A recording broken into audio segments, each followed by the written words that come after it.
1절부터 28절까지 말씀입니다. 계속해서 히브리서 강해에 나가고 있습니다. 히브리서 7장 11절부터 28절로 한 절씩 교독하겠습니다. 레위 계통의 제사 직분으로 말미암아 온전함을 얻을 수 있었으면 백성이 그 아래서 율법을 받았으니 어찌하여 아론의 반차를 좇지 않고 멜기세덱의 반차를 좇는 별다른 한 제사장을 세울 필요가 있느냐. 제사 직분이 율법도 반드시 변역하리니 이것은 한 사람도 제단위를 받들지 않는 지파에 속한 자를 가리켜 말한 것이라. 우리 주께서 이대로 추천하신 것이 분명하리라. 이 지파에는 모세가 제사장들에 관하여 말한 것이 하나도 없고 멜기세덱과 같은 별다른 한 제사장이 일어난 것을 보니 더욱 분명하도다. 그는 육체에 상관된 계명의 법을 좇지 아니하고 오직 인구와 생명의 능력을 쫓아낸 것이니 증거하기를 내가 영원히 멜기세덱의 반차를 좇는 제사장이라 하였도다. 전의 계명이 연약하여 무익함으로 피하고 율법은 아무것도 온전케 못할지라. 이에 더 좋은 소망이 생기니 이것으로 우리가 하나님께 가까이 가느니라. 또 예수께서 제사장 된 것은 맹세 없이 된 것이 아니니 저희는 맹세 없이 제사장이 되었으되 오직 예수는 자기에게 말씀하신 자로 말미암아 맹세로 되신 것이라. 주께서 맹세하시고 뉘우치지 아니하시리니 내가 영원히 제사장이라 하셨도다.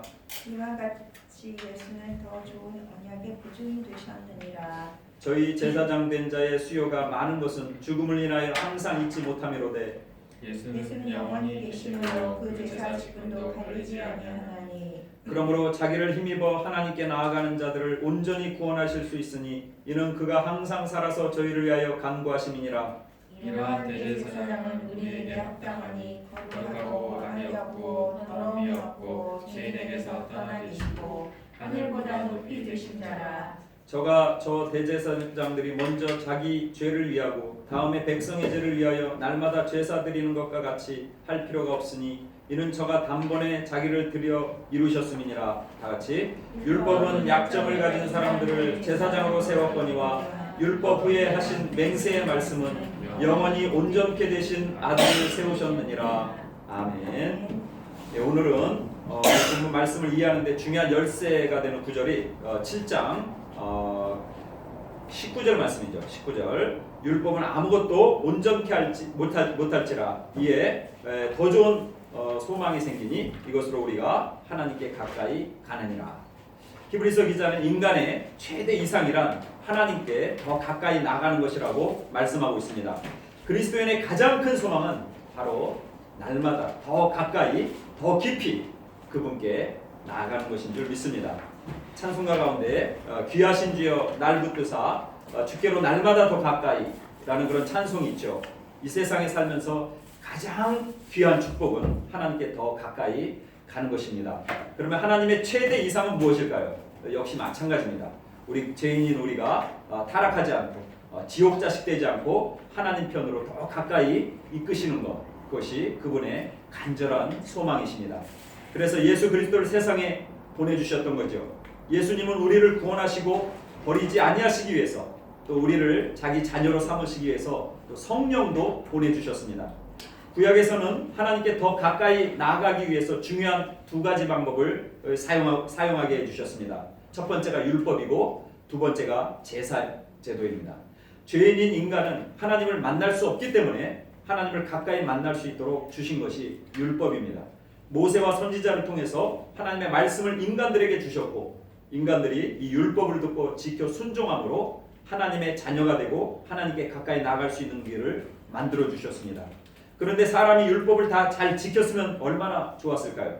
죄인인 인간은 율법은 받았으나 다 지킬 수가 없었습니다. 그래서 율법을 범하게 되고 그렇게 함으로 하나님과의 관계가 오히려 끊어지게 되었다라는 사실입니다.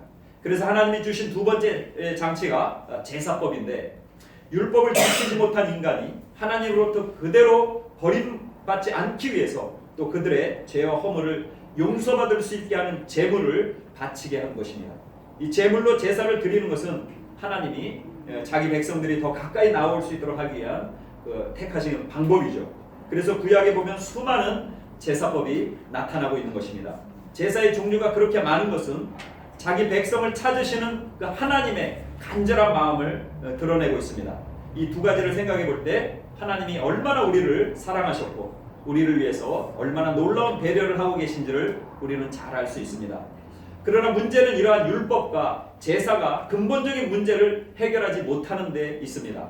다시 말하면 율법은 인간이 지킬 수가 없으며 또 제사는 매년 반복적으로 드려야만 했습니다. 제사는 완전하지 못했습니다. 인간의 죄를 없애주는 구원의 상징적인 모습에 불과하기 때문입니다. 그래서 멜기세덱의 반차를 조차 온전한 구원을 이루시는 예수 그리스도를 우리에게 제시하게 되었다라고 하는 것입니다. 히브리서 7장 11절에 레위 계통의 제사 직분으로 말미암아 온전함을 얻을 수 있었으면 백성이 그 아래서 율법을 받았으니 어찌하여 아론의 반차를 쫓지 않고 멜기세덱의 반차를 쫓는 별다른 한 제사장을 세울 필요가 있느냐. 이 말씀은 멜기세덱의 반차를 쫓은 예수가 필요하다는 그런 결론을 내리고 있습니다. 여기서 중요한 단어는 온전함이란 단어인데 내가 온전한 것처럼 너희도 온전하라 라는 그런 말씀이 있습니다. 하나님께서 율법과 제사를 주신 것은 하나님이 자기 백성을 찾기 위함이며 또 우리가 하나님께 나아가는 길을 열어주기 위함입니다. 그것은 곧 온전한 하나님의 백성을 만들기 위함이며 또 온전한 구원을 위하기 위함이라고 성경은 말씀하고 있습니다. 그러나 레위 계통의 제사로는 자기의 백성을 온전케 할 수 없다라고 말합니다. 그렇기 때문에 하나님은 멜기세덱의 반차를 쫓는 분, 영원한 보증이 되시는 예수 그리스도를 통해서 우리 인류가 온전한 구원을 받도록 길을 만들어 주셨다라고 하는 것입니다. 이 문제에 대한 대답이 또 한 번 나오는데 7장 19절에 율법은 아무것도 온전케 못할지라 이에 더 좋은 소망이 생기니 이것으로 우리가 하나님께 가까이 가느니라. 여기서 온전한이란 말이 나옵니다. 우리 인간에 대한 하나님의 이상은 온전한 성도, 온전한 구원을 주시는 것입니다. 19절 말씀은 제사와 율법으로서는 성도의 온전함을 줄 수 없다라고 선언합니다. 이것이 구원의 시작이라는 사실 우리는 알아야 될 줄 믿습니다. 그러나 로마서 3장 20절은 그러므로 율법의 행위로는 그의 앞에 의롭다함을 얻을 육체가 없으니 율법으로는 죄를 깨달을 뿐이라 라고 말씀하고 계십니다. 하나님의 말씀이 내 앞에 오면 올수록 나는 죄인이 되는 것입니다. 우리는 하나님의 말씀이 살아있고 운동력 있어 좌우의 날선 어떤 검보다도 예리하여 우리의 영과 혼과 관절과 골수를 쪼개는 것을 잘 압니다. 그러나 그 말씀을 지킬 능력이 없다는 것입니다. 말씀 앞에 서면 우리는 모두 죄인이 됩니다. 로마서를 계속해서 살펴보면 하나님은 죄인을 위해서 율법 외에 한 의를 인간에게 보내주셨습니다. 이 의는 율법과 선지자의 증거를 받은 것으로서 곧 예수 그리스도를 믿음으로 말미암아 모든 믿는 자들에게 미치는 하나님의 의로서 차별이 없습니다. 율법 외에 이 의를 다시 주셨습니다. 하나님은 이 의를 아브라함과 다윗을 통해서 증거하셨고 로마서 4장을 살펴보면 그 의는 율법으로 할례로 이루어지지 않는다고 말씀하고 있습니다. 오직 믿음으로만 이 의를 받을 수 있다는 구원의 아주 엄청난 진리를 설명하고 있습니다. 그렇다면 우리는 어떻게 온전한 성도가 되며 성경에 말씀한 온전한 구원을 받을 수 있겠습니까? 히브리서 기자는 오늘 본문 7장 24절에서 25절에서 그 결론을 말하고 있습니다. 다시 말하면 제사와 율법이 하지 못한 온전한 것을 예수 그리스도가 이루셨다고 선언합니다. 25절을 보십시오. 여기에 온전이라는 말이 또 나옵니다. 예수 그리스도를 힘입어 하나님께 나아가는 자에게는 하나님이 온전함을 주시겠다고 말씀하십니다. 이것이 바로 성도를 위한 온전한 구원입니다. 그러면 예수님은 어떻게 우리에게 온전한 구원을 이루어 주셨습니까? 히브리서 7장 14절 15절에 우리 주께서 유다로 쫓아 나신 것이 분명하도다. 이 지파에는 모세가 제사장들에 관하여 말한 것이 하나도 없고 멜기세덱과 같은 별다른 한 제사장이 일어난 것을 보니 더욱 분명하도다.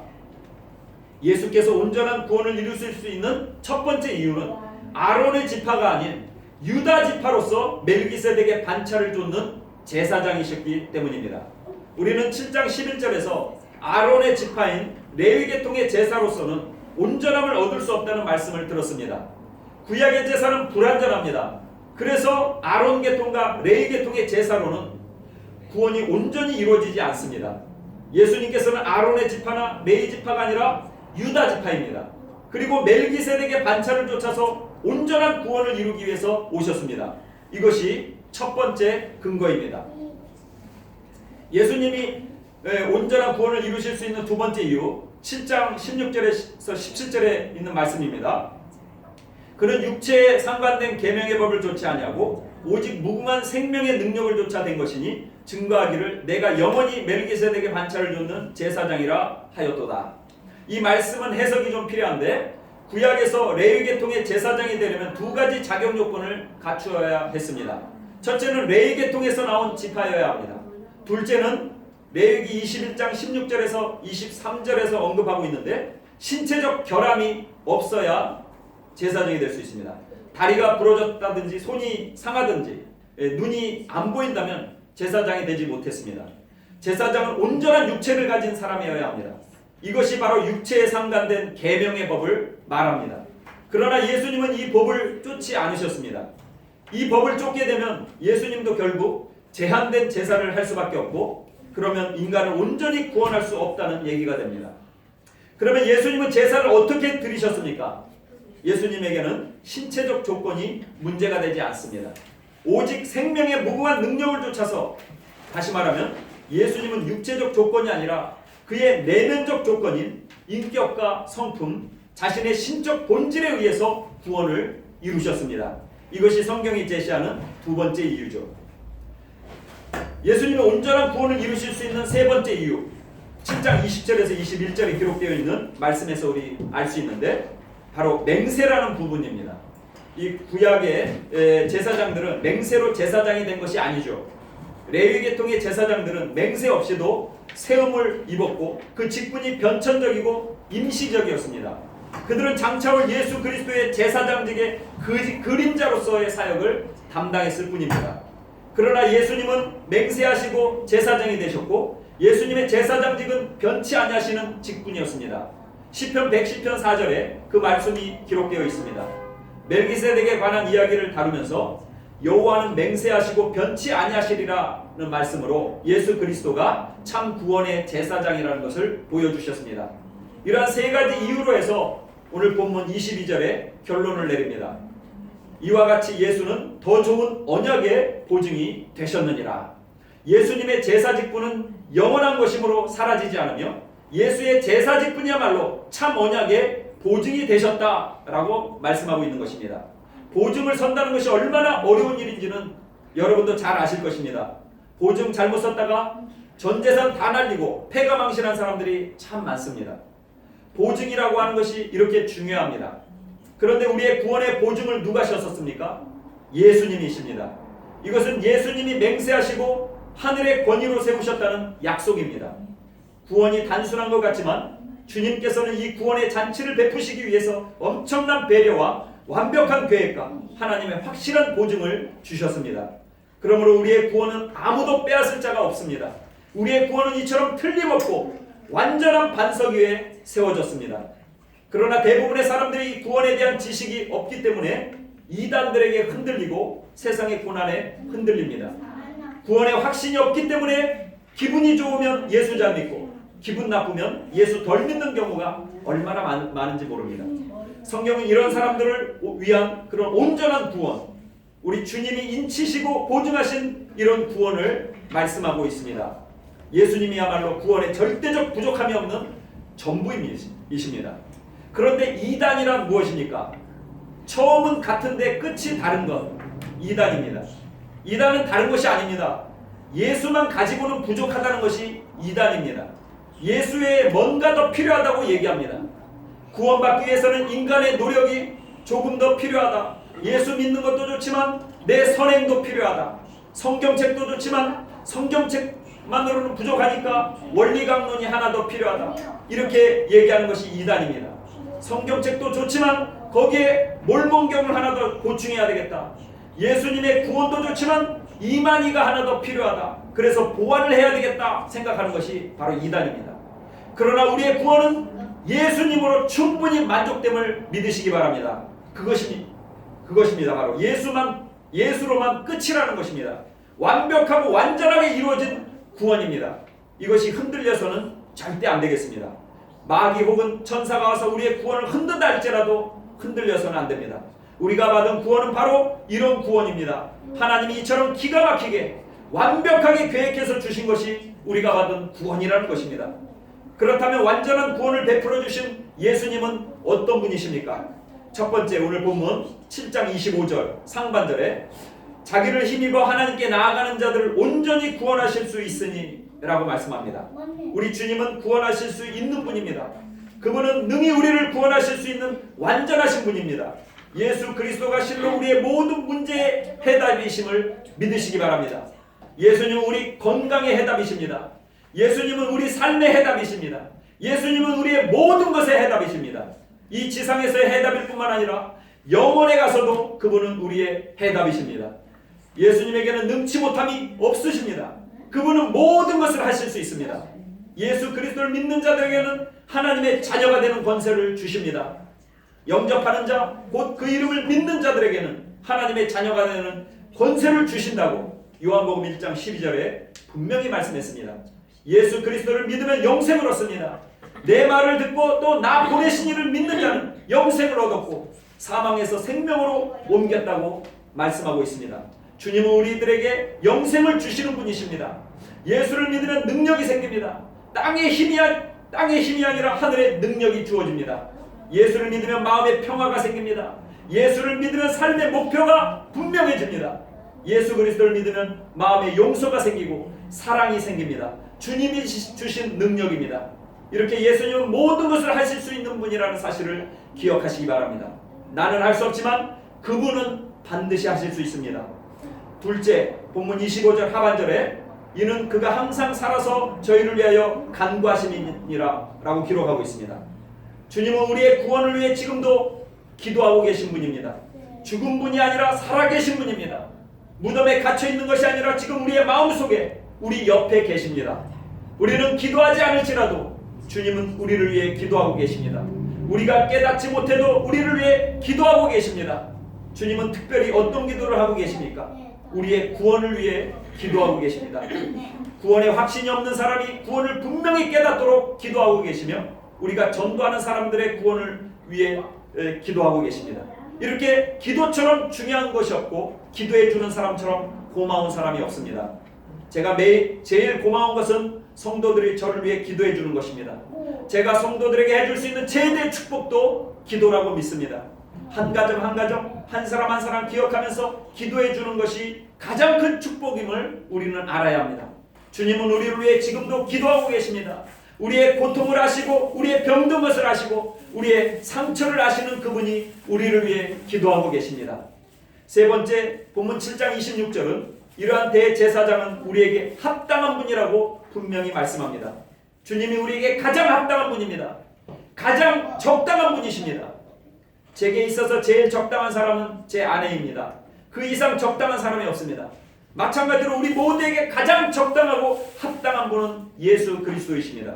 왜 예수님이 우리에게 합당한 분이십니까?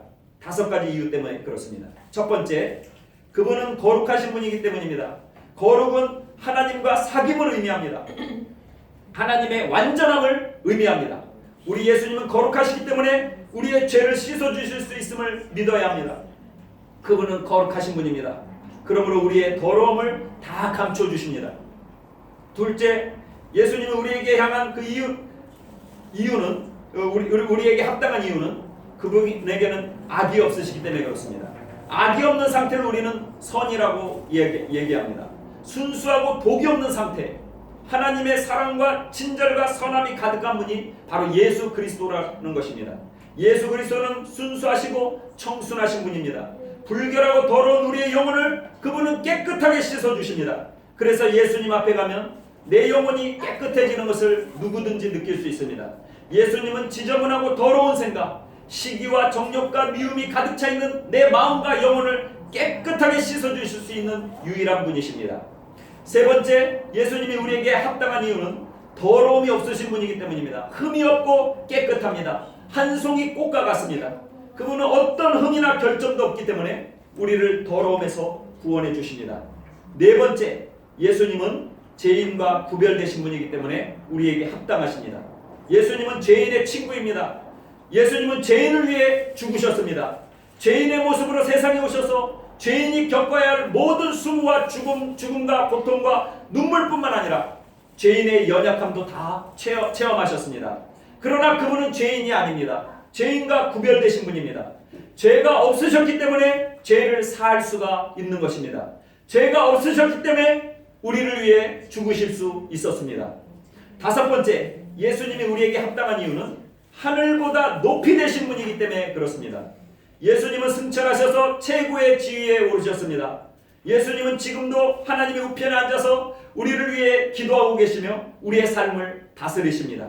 뿐만 아니라 그때가 언젠지 모르지만 공중 재림하실 때 우리를 불러주시는 분입니다. 그리고 주님은 심판자로 다시 오실 것입니다. 하나님의 심판의 때에 예수님은 우리를 변화시키시고 보호하시고 감싸주시고 하나님 나라로 인도해 주실 것입니다. 왜냐하면 그분은 하늘의 가장 높은 곳에 이미 오르셨기 때문입니다. 그러므로 예수 그리스도는 구약의 모든 불완전한 그 율법과 제사를 뛰어넘으셔서 완전한 구원을 주시는 분입니다. 그렇기 때문에 성경은 우리에게 예수를 가장 합당한 분이라고 말씀하고 있는 것입니다. 마지막으로 성경은 예수님이 언약의 참 보증이신 것을 보여주기 위해 두 가지 사실을 더 말씀하고 있습니다. 오늘 본문 7장 27절 말씀합니다. 저가 저 대제사장들이 먼저 자기 죄를 위하고 다음에 백성의 죄를 위하여 날마다 제사 드리는 것 같이 할 필요가 없으니 이는 저가 단번에 자기를 드려 이루셨음이니라. 예수님은 레위계통의 제사장들과 다르셨습니다. 구약의 제사장들은 제사를 드리기 전에 먼저 자기 죄를 위해 제사를 드렸습니다. 다 그 다음에 백성의 죄를 위해서 제사를 드렸고 또 매년마다 정기적으로 제사를 드려야 했습니다. 그러나 예수님은 십자가에서 산 제물로 죽으심으로써 단 한 번의 제사로 모든 죄를 사하셨습니다. 그래서 누구든지 예수 그리스도를 믿기만 하면 구원이 이루어집니다. 이것이 주님이 하신 일입니다. 두 번째 28절에 보면 구약의 제사장들은 율법의 약점들을 가지고 있는 사람들인데 반해 예수님은 온전한 사람이요 온전케 되신 아들이라고 설명하고 있습니다.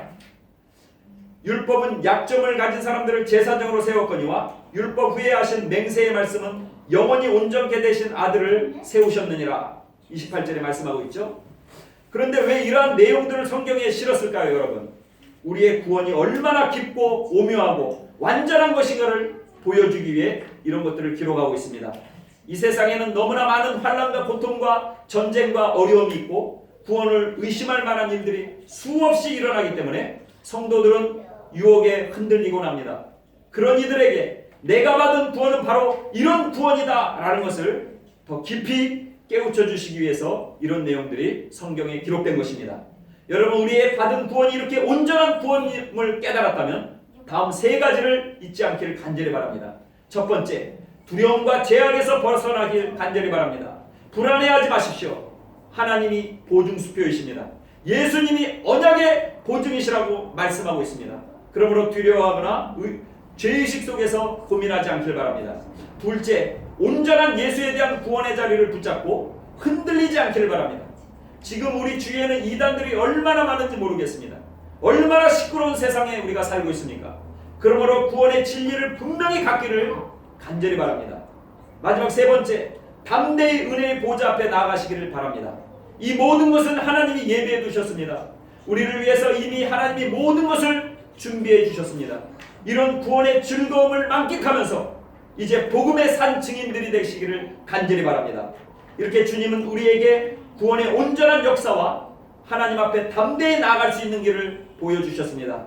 그러므로 흔들리지 않는 믿음을 가지십시오. 구원의 확신으로 주님께 영광 돌리십시오. 이것이 우리를 향한 주님의 뜻입니다. 기도하겠습니다. 하나님 감사합니다. 세상에서 가장 확실한 약속을 저희들에게 주셨습니다. 주님, 정말 이 구원의 약속을 붙잡고 이 어지러운 세상에서 흔들림 없이 담대하게 나가기를 간절히 소원하오니 저희들에게 이 굳건한 흔들리지 않는 예수님을 향한 믿음을 더하여 주시옵소서. 이번 주간도 정말 주 안에서 기뻐 감사하며 달려나가는 거룩한 주의 종들이 다 되게 하여 주시옵소서. 지금은 우리 주 예수 그리스도의 은혜와 하나님의 극진하신 사랑과 성령의 감화 교통 역사하심이 평생의 주님의 약속 붙들고 믿음으로 승리하기를 다짐하는 우리 TBRC 가족들 머리머리 위에 지금으로부터 영원토록 함께 계실지어다. 아멘.